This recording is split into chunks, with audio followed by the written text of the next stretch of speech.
we shall start the first unit, Introduction to Strategies.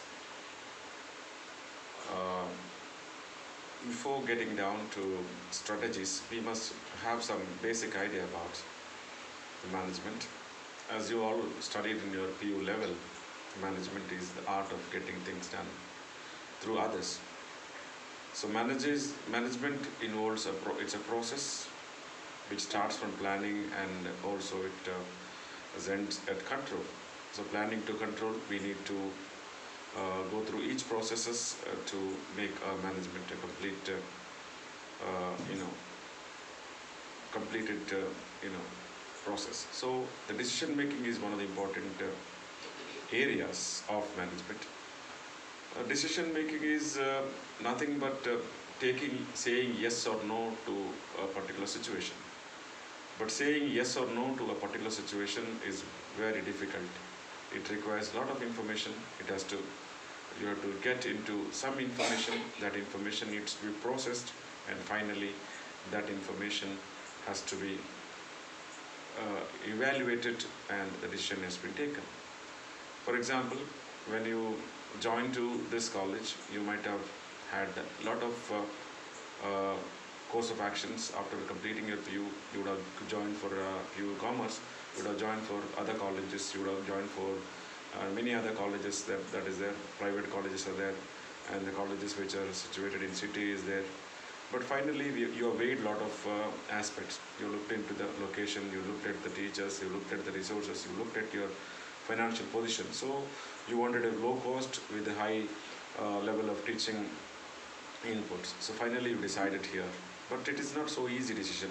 You would have gone through lots of process in this decision making. So decision making is saying yes or no to a particular situation, but saying yes or no is a very difficult process. It requires a lot of information processes, analysis, and elimination of unwanted informations, and finally just picking one decision final, that's saying yes.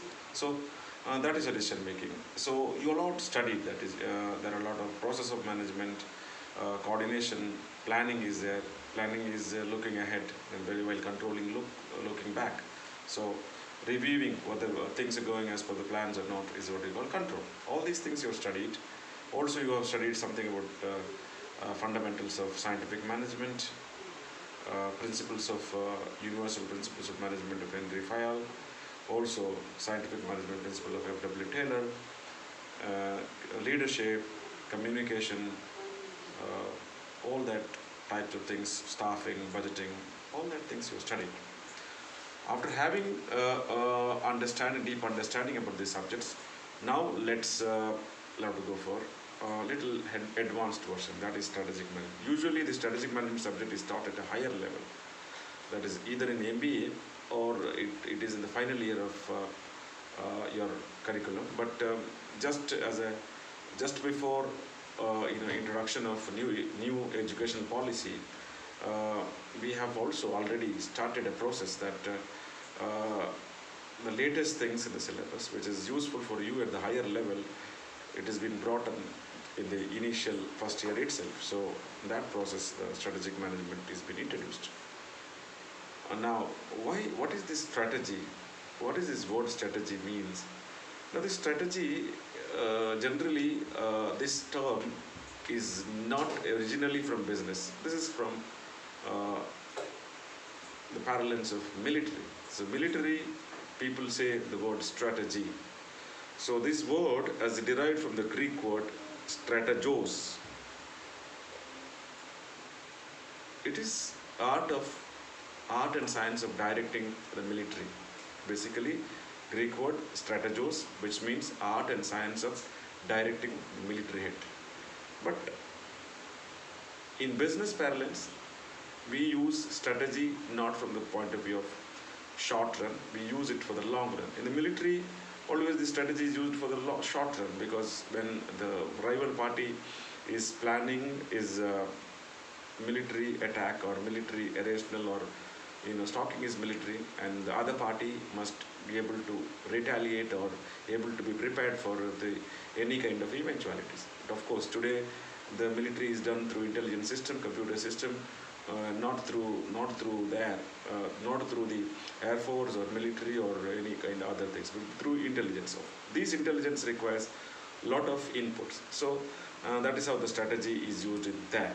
But when it comes to management, the strategy is not for the short term, it's for the long run. Here, strategy is an action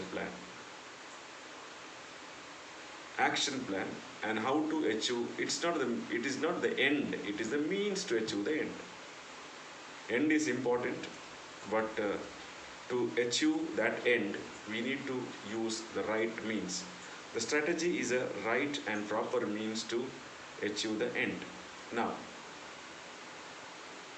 it's a game plan, it's an action plan, it is the way of achieving your goals or missions or objectives.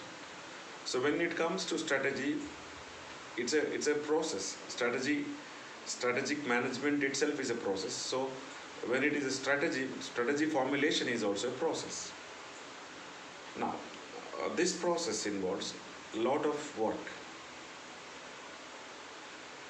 I would like to just give an example what is the strategy exactly. For example, let's say there are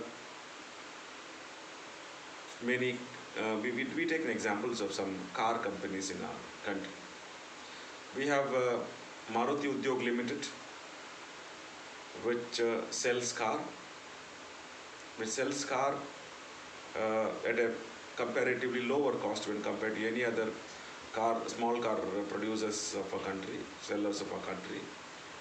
It sells large volume and makes profit. So its objective of this business is to make a profit. They make profit by selling more number of cars. Quantity is matter for them. So they keep a lower price, lower margin. The per unit profit is very low, but as a volume of profit it is large, because they are able to collect this profit by selling large number of huge volume of cars. So that is their strategy. That is their game plan. They do not want to sell at a premium price. They want to sell more number of quantities. They want to keep their highest market share. That is their strategy. That is their game plan. Now another company, if you look at Hyundai, it is also selling cars, but not as many cars as the first Maruti Udyog Limited, because which commands some premium. They give a differentiated product. The product is something different with the additional features. So additional features of the product commands higher price, premium price. So they come out with a premium price because they say that they have additional features. That features will give you more comfort than the Maruti Udyog Limited. So the additional features bring in additional prices, but they cannot sell as many cars as the Maruti Udyog Limited sells. Maruti has got market share of 40 to 50%, whereas Hyundai may be having 20 to 30%, because their segment of cars are ranging little higher range prices when compared to the same segments in the Maruti. This car will be little costlier. For example, costlier because it commands premium price. So their strategy is that their product is unique in a sense. It has got additional features. So the additional features will command the premium price. So that is the strategy of Hyundai. They sell cars, but not as many cars as possible, but yet they make profit. But they have higher margin of profit from each car they sell. Now the third company which we talk about is Rolls-Royce. The Rolls-Royce company is a company which sells very few cars. Very few cars. But based on the customer demand, customer specifications, customer's tailor-made requirement. So it might sell very few cars, maybe 10 cars or 20 cars a year. But each car is a very costly car, and each car will command a very higher prices, and the prices will be so much that it will be crores together, millions together. By selling 20 cars only, they will make as much as profit as Maruti Udyog Limited by selling 1 million car. So the difference is that they command, they keep huge profit, but they sell only for the limited customer who are very much conscious about displaying their wealth, displaying their, status, and also and so. Maybe it is also applicable to Mercedes Benz, BMW, etc. These cars are only selling for a very focused, narrow segment, or a very niche. This is called niche market. This is market for a very small segment of the customer. So when I say these three examples, the first example, that Maruti Udyog Limited, which sells more cars, keeps very small margin of profit, yet they make profit. By selling more cars, they make profit. Whereas Hyundai is selling more cars, but not as many as Maruti, but they keep a higher profit margin when compared to Maruti Udyog Limited, yet they make profit. But whereas the third company which sells more cars, very few cars, but they make their profit. A few cars means you can count in numbers. The first strategy, the game plan is that the price is their USP. They sell at a lower price. They have technology. The Maruti Udyog Limited has got the technology to produce car at a very, very cheaper cost. They have very good comparative advantage. Whereas the second car company has got a different feature. These features, they have competitive advantages in preparing this kind of features because they have superior technology. So technology they bet. So product differentiation is their strategy. The third company is only focusing very high net worth individuals. So the focus is the strategy. The first company's strategy is product differentiation. The second company's strategy is first company's strategy is cost leadership. Second company is Maruti's cost leadership. Second company is Hyundai is product differentiation. The third company, that is Mercedes Benz or Rolls Royce, is about focus.